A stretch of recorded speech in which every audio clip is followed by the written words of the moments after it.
குஐபா பின்த் Zayed அல் அஸ்லமியா ரலியல்லாஹு அன்ஹா என்ற பெண்ணுக்கு ஸல்லல்லாஹு அலைஹி வஸல்லம் ஒரு கூடாரம் அடித்து கொடுத்திருந்தார்கள். இந்த பெண் தான் குஐபா என்ற இந்த பெண் தான் அந்த காலத்தில் வைத்தியம் செய்யக்கூடிய ஒரு பெண்ணாக இருந்தார்கள்.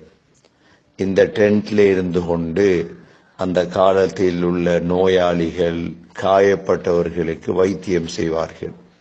இப்னு சஅத் ரஹிமஹுல்லாஹ் சொல்கிறார்கள், ஹந்தக்குடைய யுத்தத்தில் காயப்பட்ட சஅத் பின் முஆத் ரலியல்லாஹு அன்ஹு அவர்களை மௌத் வரை இந்த டென்ட்லே வைத்துதான் இந்த குஐபா பின்த் சயீத் அல் அஸ்லமியா ரலியல்லாஹு அன்ஹா அவர்கள் வைத்தியம் செய்தார்கள்.